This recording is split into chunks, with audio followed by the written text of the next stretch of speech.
Good morning everyone. मैं विनीत आप सभी का स्वागत करता हूं आप सबके चैनल पर संदीप क्लासेस पर। जैसा कि आप सभी को पता है, डेली के तरीके से हम साइंस का प्रैक्टिस सेट करवाते हैं, जिसमें फिजिक्स, केमिस्ट्री एंड बायोलॉजी के क्वेश्चन रहते हैं। आप ये चीज़ स्टार्टिंग से देखते आए हो कि प्रीवियस ईयर के क्वेश्चन प्रैक्टिस करवाते हैं। इसका रीज़न ये है कि आप प्रीवियस ईयर क्वेश्चनों से वंचित हो जाओ, आप एक चीज़ ये समझ पाओ कि प्रीवियस ईयर क्वेश्चन पूछता कैसे हैं। तो इस वजह से आप उस चीज़ के लिए प्रिपेयर रहोगे, तो वो प्रीवियस ईयर क्वेश्चन से ही आपको ये चीज बिल्टअप होगी कि क्वेश्चन कैसे पूछते हैं। तो इस वजह से प्रीवियस ईयर करना बहुत जरूरी होता है। एग्जाम आपका बहुत नजदीक है, इस वजह से टाइम आप ना किसी तरीके का वेस्ट करें, सिर्फ पढ़ाई पे फोकस करें। टेस्ट मारो, टेस्ट मार के एनालिसिस करो और हमारा सेशन करो। सेशन में कितने क्वेश्चन आपके सही हो पा रहे हैं कमेंट में बताते रहिए, ताकि हमको भी लगे क्वेश्चन आप जो पढ़ रहे हो तो उतने कर पा रहे हो। इस वजह से आप हमारा सेट करते रहिए और आप कमेंट में ये जरूर बताते रहिए कि कितने क्वेश्चन आपके सही हो रहे हैं। तो स्टार्ट करते हैं आज की क्लास को बिना किसी विलंब के। आज का सेशन बहुत प्यारा सेशन होने वाला है, बहुत प्यारा सेशन ये। आज इसमें पूरा एक्सप्लेनेशन आपको आपके साथ रहेगा। देखो, जी का मान, जी के मान के मतलब ये पूछ रहा है जी का मान कहाँ पर मैक्सिमम होगा, कहाँ पे कम होगा, कहाँ पर कम होगा, कहाँ पर जीरो होगा, वो इसका यूनिट क्या होगी, सारी चीजें इस पर डिस्कस करेंगे। अब देखो, जी के मान की बात करें तो इस पर डिस्कस कर लेते हैं। देखो, इसकी जो यूनिट रहेगी तो मीटर पर सेकेंड स्क्वायर, ये क्या रही, इसकी यूनिट रहेगी। ठीक है, अगर जी के मान की किधर जाने पे बढ़ेगा किधर जाने पे घटेगा, तो ये चीज देख लीजिए। अगर ध्रुव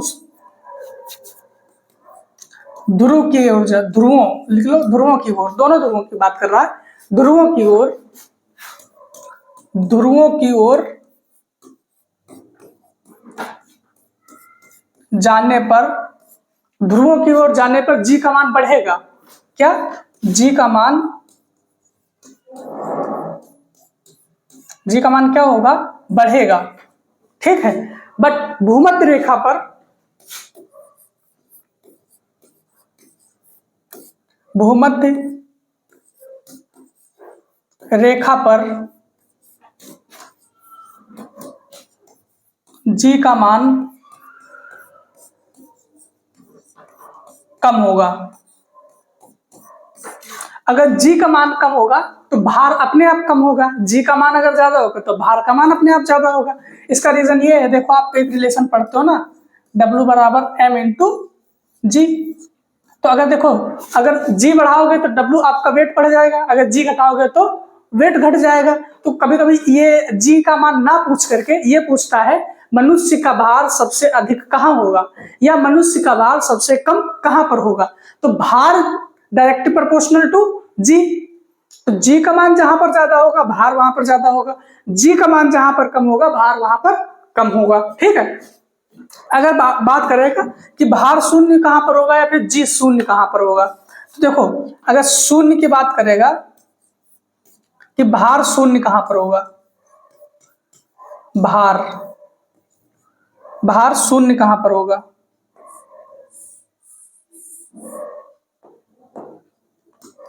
भार शून्य कहां होगा, तो कहां होगा, पृथ्वी के केंद्र पर। कहां पर, पृथ्वी के केंद्र पर। पृथ्वी के केंद्र पर आपका जो भार होगा वो शून्य होगा। ठीक बात है, ये इससे क्वेश्चन, इससे जी से आप इससे क्वेश्चन बाहर नहीं जाएगा। और हाँ, इसको जो जी को कहते क्या है, गुरुत्वाकर्षण, गुरुत्वाकर्षण नियतांक।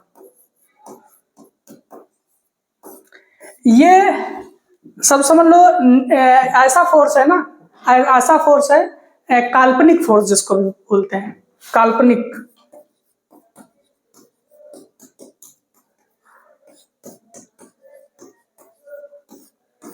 ठीक है, अब देखो जी का मान, अब इसका कंडीशन क्या होगी, पृथ्वी के केंद्र की ओर जाने पर कम होगा। पृथ्वी की केंद्र की ओर, पृथ्वी के केंद्र की ओर जाने पर कम नहीं, पृथ्वी के केंद्र की ओर जाने पर जीरो होगा।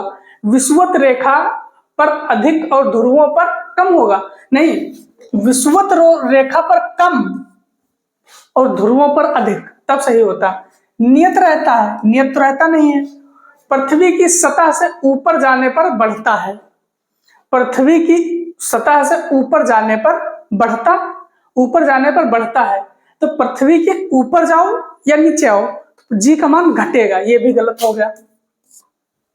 तो देखो इसमें सही कौन सा है, पृथ्वी के केंद्र की ओर जाने पर कम होता है। पृथ्वी की केंद्र की ओर आओगे तो कम होगा, कम से कम कम कम कम होते होते जीरो हो जाएगा। तो आप यहाँ पे सबसे सुटेबल आंसर ए को मान सकते हो कि पृथ्वी की केंद्र की ओर जाने पर जी का मान कम होगा। ठीक है, सबसे सुटेबल आंसर आप ए को मान सकते हो, सबसे सुटेबल आंसर ए को मान सकते हो। क्योंकि भाई जी का मान जीरो कब होगा, जब कम होते होते आएगा तभी ना जीरो होगा, तभी ना जीरो होगा। तो वो सब बीच की कंडीशन पूछ लिया है। ठीक है, देखते हैं नेक्स्ट क्वेश्चन। नेक्स्ट क्वेश्चन है, मुक्त रूप से गिरने के दौरान पिंड किस स्थिति में होता है। मुक्त रूप से गिरने के दौरान पिंड किस स्थिति में होता है। अगर मुक्त रूप से गिरेगा, कोई भी पिंड मुक्त रूप से गिरेगा तो वो अपने आप को भारहीनता महसूस करता है। क्या महसूस करता? भारहीनता। ठीक है, तो अगर मुक्त रूप से गिरेगा तो अपने आप को क्या भारहीनता महसूस करेगा, भारहीनता महसूस करेगा। आराम की नहीं, गतिक नहीं होगा। देखो गति तो महसूस करेगा, गति तो महसूस करेगा। कोई भी पिंड है यहां से छोड़ा जाएगा तो यहां गति क्या होगी, जीरो होगी। यहां बीच में आते आते गति और स्टैटिक और काइनेटिक दोनों इक्वल हो जाएंगे। मान लो ये अर्थ है, ये अर्थ है, अर्थ से टकराने से जस्ट पहले उसकी गतिज ऊर्जा ज्यादा होगी। अर्थ से टकराने से जस्ट पहले उसकी गतिज ऊर्जा ज्यादा होगी, फिर उसके बाद में स्टैटिक मतलब स्थितिज ऊर्जा मैक्सिमम हो जाएगी पृथ्वी पर पहुंचकर। ठीक है, देखो कृतिकार भी नहीं होगा, तो इसका आंसर क्या होगा, भारहीनता महसूस करेगा अगर कोई पिंड मुक्त रूप से गिराया जाता है। ठीक है, देखते हैं नेक्स्ट आंसर। नेक्स्ट क्वेश्चन है, कोई वस्तु सतत चाल से, कोई वस्तु सतत चाल से गति करती रहती है जब तक उस पर कोई बल यहां पे है, कोई बल ना लग रहा हो, जब तक उस पर कोई बल ना लग रहा हो। तो ये डेफिनेशन किसकी है, ये न्यूटन के फर्स्ट नियम की डेफिनेशन है। अगर कोई वस्तु गति में है तो वो गति में ही बनी रहेगी जब तक उस पर कोई बाह्य बल ना लगाया जाए। तो ये क्या है, न्यूटन का पहला नियम। न्यूटन के पहले नियम को हम कहते हैं जड़त्व का नियम। न्यूटन के पहले नियम को क्या कहेंगे हम, जड़त्व का नियम। तो आंसर क्या हो जाएगा आपका, आंसर हो जाएगा जड़त्व। ठीक है, अगर बल की बात करें तो बल की यूनिट की बात करें तो न्यूटन, दाब की तो न्यूटन पर मीटर स्क्वायर, या फिर देखो पास्कल, या फिर पास्कल भी कहेंगे, पास्कल भी कहेंगे। अब आवेग की बात करेंगे, संवेग आवेग की बात करेंगे तो न्यूटन इंटू सेकेंड। ठीक बात है, देखते हैं नेक्स्ट क्वेश्चन।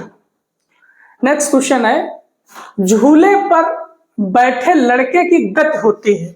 झूले पर अगर कोई आदमी लड़का बैठा है, अगर मान लो ये झूला है, ये झूला है, झूला इधर जाएगा फिर इधर जाएगा फिर इधर आएगा, एक ये इसका एक चक्कर ये हुआ पूरा, एक सर्कल ये पूरा हुआ।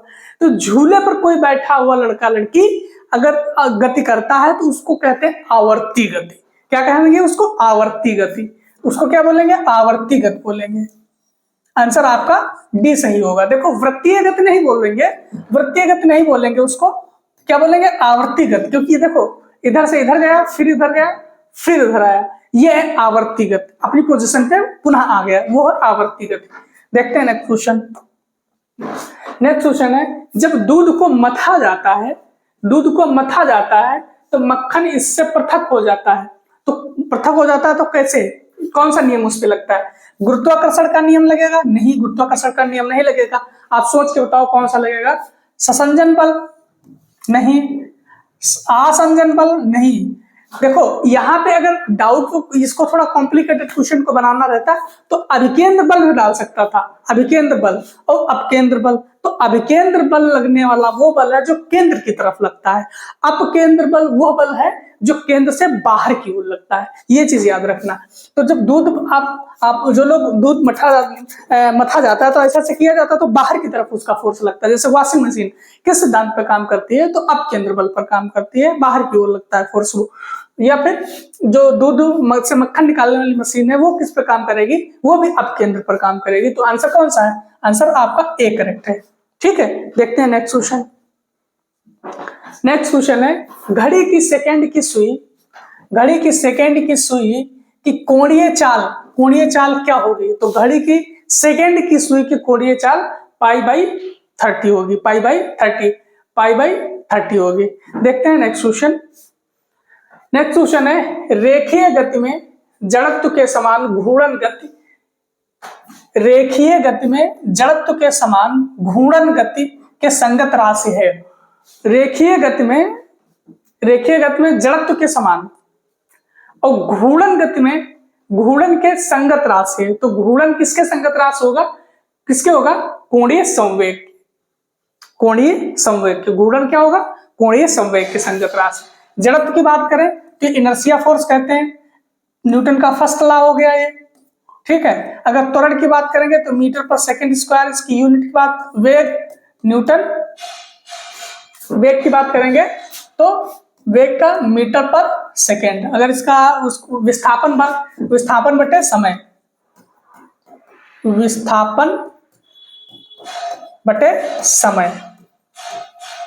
विस्थापन को कैसे लिखें, मीटर पे, समय को सेकंड टी, तो मीटर पर सेकंड। ठीक है, ये से टाइम या सेकंड टी। देखते हैं नेक्स्ट क्वेश्चन है गति का दूसरा समीकरण और समय के बीच का संबंध। गति के दूसरा समीकरण और समय के बीच का संबंध, गति का दूसरा समीकरण और समय के बीच संबंध देता है।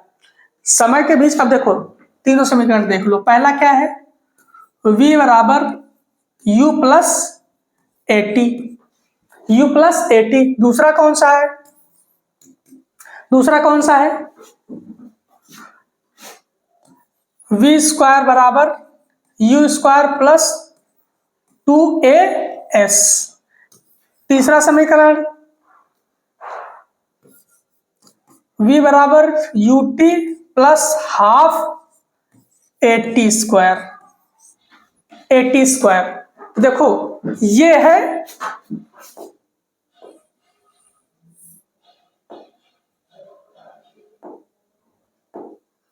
है दूसरा और ये है तीसरा।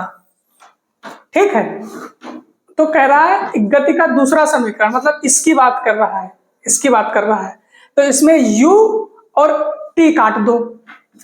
कह रहा है समय और किसके बीच संबंध है, समय और देखो u अगर कट करोगे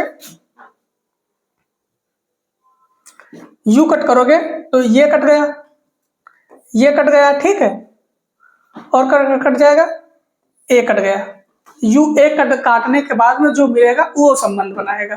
तो देखो t बचा और v बचा, तो ये क्या है, ये है वेग और ये है समय। वेग और समय के बीच में संबंध बताएगा दूसरा समीकरण, वेग और समय के बीच में। अगर कोई कहे कि हमको पहले समीकरण का रिलेशन किसके किसके बीच है, तो हमको ये v काट देना है, u काटो और a काटो, तो किसके किसके बीच, वेग और टाइम के। दूसरा अगर तो u काटो a काटो, तो विस्थापन और वेग के। ठीक है, विस्थापन और वेग के। s बराबर ut plus half AT square. ये s बराबर होता है भाई, s बराबर कह रहे हैं, s बराबर होता है ये, s बराबर ut plus half AT square. तो ये हो जाएगा s, क्या हो जाएगा, अब इसको सही करो, नहीं तो गलता हो जाता अभी ना। ये s बराबर ut plus half AT square, तो किसमें ये s क्या है, s है विस्थापन, विस्थापन मतलब स्थिति, स्थिति इस विस्थापन और समय के बीच में बताएगा। सॉरी तो किसके, विस्थापन और समय, समय और स्थिति के बीच में संबंध बताएगा। आंसर इसका डी करेक्ट होगा, अब सही है। ठीक है, देखते हैं नेक्स्ट क्वेश्चन।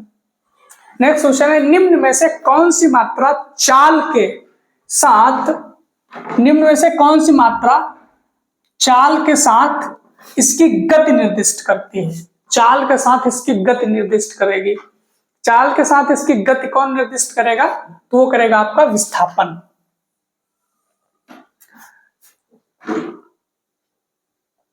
चाल के साथ इसकी गति निर्दिष्ट करती है। चाल बराबर क्या होता है? दूरी बटे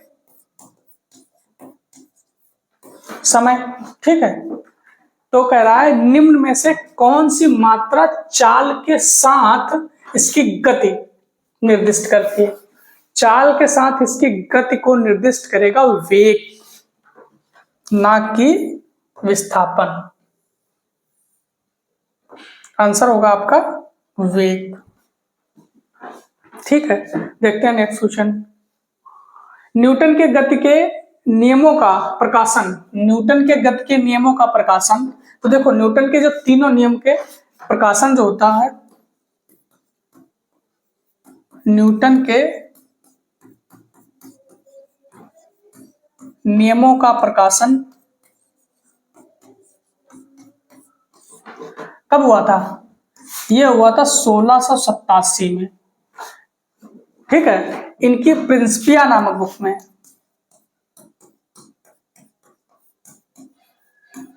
प्रिंसिपिया नामक पुस्तक।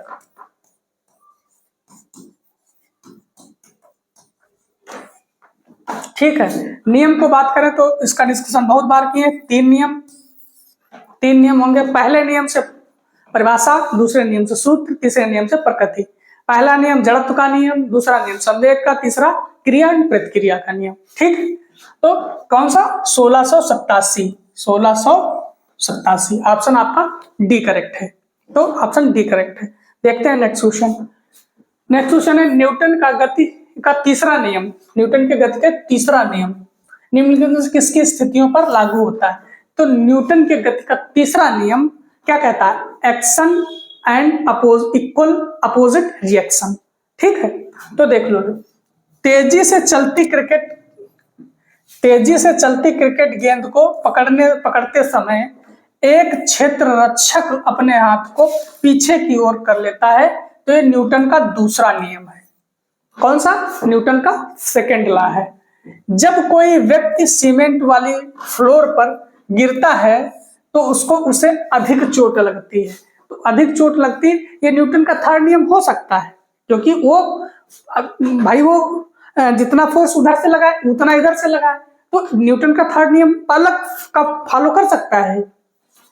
अब देखो, एक खड़े व्यक्ति में, एक बस में खड़े यात्री पीछे की दिशा की ओर गिरते हैं जब स्थिर बस अचानक से चलती है, तो ये तो पहला नियम जड़त्व का नियम हुआ। ठीक है, अब पहला पढ़ो। जब कोई व्यक्ति नाव से नदी के किनारे कूदता है तो नाव पीछे की ओर जाता है।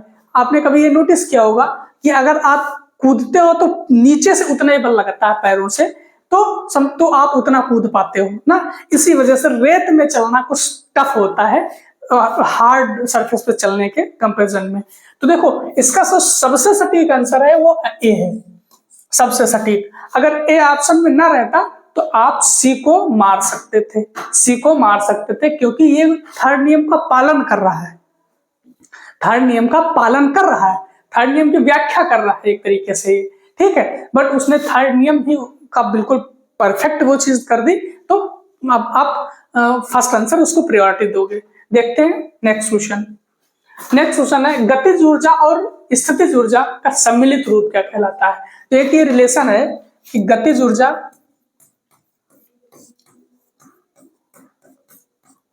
प्लस स्थितिज ऊर्जा,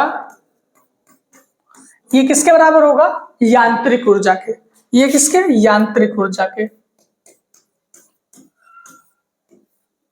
यांत्रिक ऊर्जा के, किसके बराबर होगा? यांत्रिक ऊर्जा के बराबर होगा। तो यांत्रिक ऊर्जा आंसर कौन सा सही होगा? आंसर आपका सी इज करेक्ट।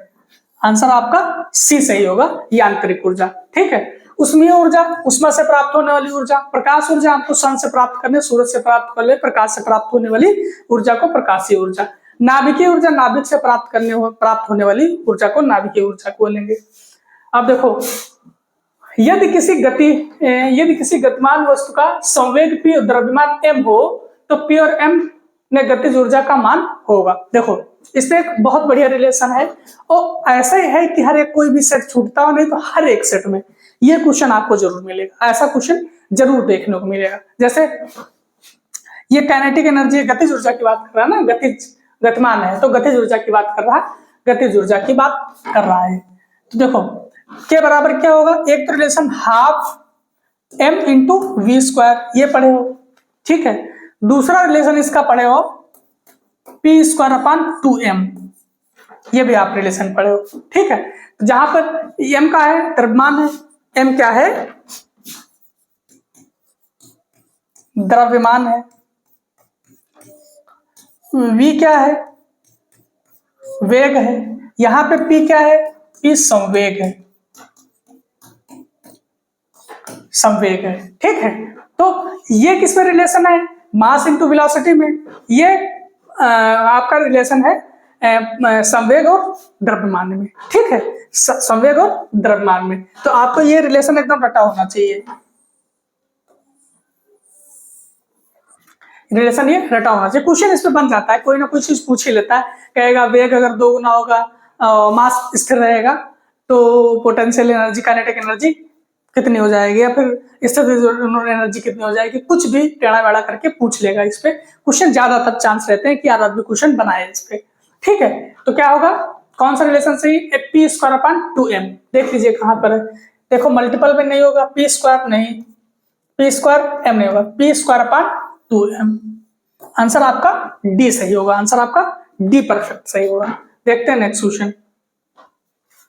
निम्नलिखित में से किन भौतिक मात्राओं की इकाइयां एक समान है? तो देखो, एक समान भौतिक राशियों की यूनिट है तो उनको लिख लो पहले। देखो, बल की यूनिट न्यूटन, कार्य की यूनिट जूल, बल की यूनिट न्यूटन, दाब की यूनिट न्यूटन पर मीटर स्क्वायर, बल की न्यूटन, संवेग की न्यूटन सेकेंड, कार्य की जूल, तो ऊर्जा की जूल। ठीक है। तो सबकी यूनिट लिख ली। तो इसमें से कौन सी सेम यूनिट? कार्य और ऊर्जा की, कार्य और ऊर्जा की यूनिट जूल है। ठीक है। तो आंसर आपका ए सही है। एक चीज की और यूनिट जूल होती है, उसका है बल आघूर्ण, बल आघूर्ण, बल आघूर्ण की यूनिट भी जूल ही होगी। ठीक है। तो आपका आंसर आपका ए करेक्ट होगा। देखते हैं नेक्स्ट क्वेश्चन। नेक्स्ट क्वेश्चन है, आप पढ़ो, पढ़ाई बहुत जरूरी है क्योंकि इसके अलावा आप कुछ और करोगे तो उतना मन नहीं लगेगा अगर आप अच्छे से पढ़ रहे हो तो।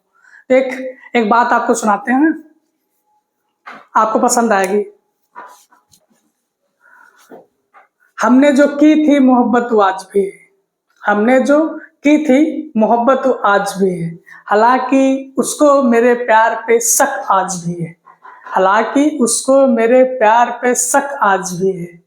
नाव पर बैठ के उसने धोए थे हाथ कभी, पूरे तालाब में मेहंदी की महक आज भी है। देखते हैं क्वेश्चन देखते हैं। प्रकाश वर्ष निम्नलिखित में से किसका मात्रक है?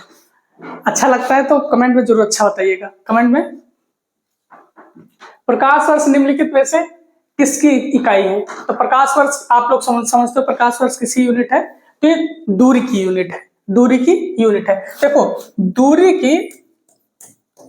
दूरी की सबसे बड़ी यूनिट की बात करेंगे तो पारसेक। ठीक है। अगर सबसे बड़ी यूनिट की बात करेंगे, तो पारसेक।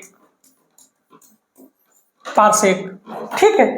अगर बात करेंगे कि पृथ्वी और सूर्य के बीच की दूरी कैसे नापेंगे, पृथ्वी एंड सूर्य के बीच की दूरी